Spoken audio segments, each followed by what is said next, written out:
महाभारत का युद्ध समाप्त हो चुका था। यादव कुल के विनाश के बाद प्रभु ने पृथ्वी पर अपना अंतिम कार्य भी पूर्ण कर लिया था।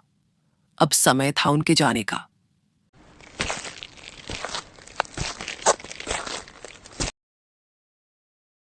वहां दूर कुछ चमक रहा है, शायद कोई हिरण है।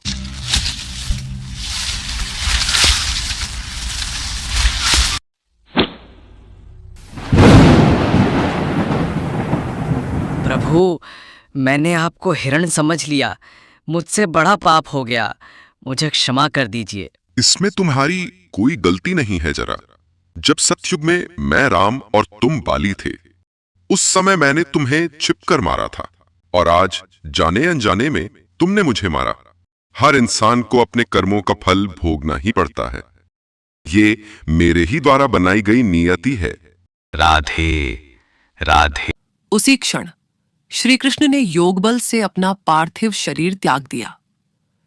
जरा अर्जुन के पास गया और सारी घटना सुनाई। अर्जुन श्री कृष्ण के पार्थिव शरीर के पास पहुंचे। नेत्रों से अश्रु बहने लगे। अर्जुन ने अपने सखा श्री कृष्ण का दाह संस्कार किया। अग्नि में शरीर भस्म हो गया, पर कुछ था जो अग्नि भी न जला सकी। वह था प्रभु का दिव्य हृदय। हे माधव, आप हमें छोड़कर चले गए। हे प्रभु, यह कैसी लीला है। आपका शरीर अग्नि में समा गया, पर यह हृदय तो दिव्य तेज से प्रकाशित है। हे अर्जुन, यह हृदय ही दारू ब्रह्मा है। इसे समुद्र को समर्पित कर दो।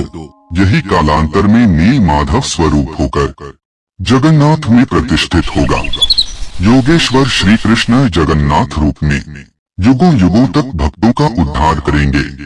हे माधव, यह हृदय ही अब आपकी नई यात्रा का आधार बनेगा।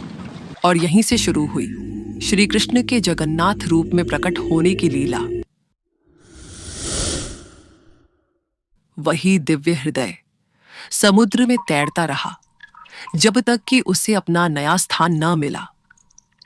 वनवासी प्रधान विश्वावसु गुप्त रूप से प्रभु नीलमाधव की उपासना करता था।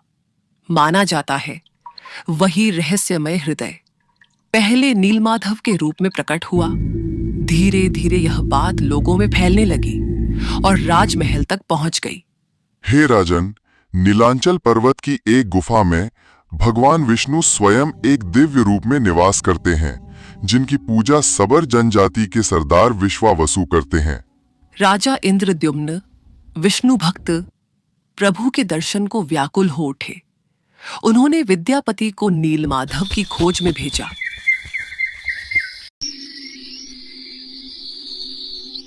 विद्यापति वन में विश्वावसु से मिले, पर विश्वावसु ने प्रभु के दिव्य स्वरूप को गुप्त ही रखा। वे किसी को भी निकमाधव के रहस्य को बताना नहीं चाहते थे। विद्यापति बिना दर्शन किए लौटे नहीं। उन्होंने वहीं रहना शुरू कर दिया। वहीं उनका विवाह विश्वावसु की बेटी ललिता से हुआ। उन्होंने नीलमाधव के दर्शन की इच्छा ललिता से कही। मैं नीलमाधव के दर्शन करना चाहता हूं। ललिता ने अपने पिता से बार बार अनुरोध किया कि वे विद्यापति को नीलमाधव के दर्शन कराएं। पुत्री के बार बार अनुरोध से पिता मान गए, लेकिन उन्होंने एक शर्त रखी। ठीक है, मैं इन्हें दर्शन कराऊंगा, पर यात्रा के दौरान इनकी आंखों पर पट्टी बंधी रहेगी। मुझे मंजूर है। लेकिन अब प्रश्न ये था कि यदि वे आंख पर पट्टी बांधते हैं तो वे राजा को उस गुप्त स्थान का पता कैसे देंगे। विद्यापति एक बहुत ही चतुर व्यक्ति थे। उन्हें जब अवसर मिला, रास्ते में उन्होंने सरसों के बीज गिरा दिए।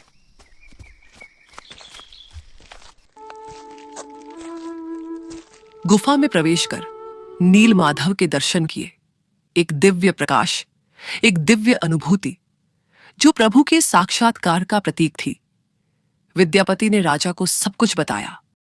मैंने देखा है उन्हें, वे अद्भुत हैं, साक्षात हैं। और उस सरसों के सहारे राजा इंद्रद्युम्न दर्शन को पहुंचे, पर प्रभु अंतर ध्यान हो चुके थे। राजा ने उपवास किया। स्वप्न में भगवान ने कहा वे समुद्र से दारू ब्रह्म रूप में आएंगे।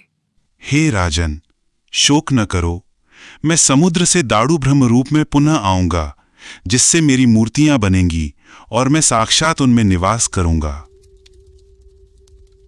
राजा ने यज्ञ अनुष्ठान कराए। अब वे तैयार थे अपने प्रभु के उस दिव्य रूप के दर्शन को। वही श्री कृष्ण का हृदय अब दारू ब्रह्म के रूप में समुद्र से प्रकट हुआ।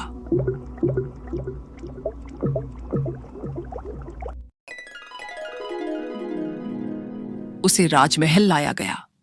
अब प्रश्न था, मूर्तियां कैसे बनेंगी? कोई भी शिल्पकार उस दिव्य दारू पर एक भी निशान न बना पाया।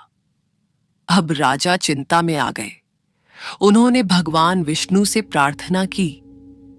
तब भगवान की आज्ञा से स्वयं विश्वकर्मा आए। विश्वकर्मा, जो तीनों लोकों में सबसे श्रेष्ठ शिल्पकार हैं, एक बड़े शिल्पकार के रूप में सामने आए। हे राजन, मैं मूर्तियां बनाऊंगा, पर मुझे इन्हें बनाने में 21 दिनों का समय लगेगा। मैं इन्हें एकांत में बनाऊंगा। इस बीच कक्ष का दरवाजा खुलना नहीं चाहिए, अन्यथा हमें स्वीकार।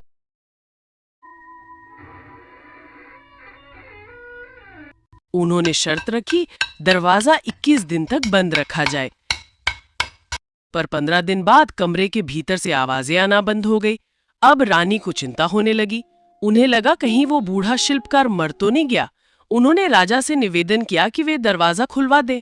रानी ने डर के मारे राजा ने द्वार खुलवा दिया।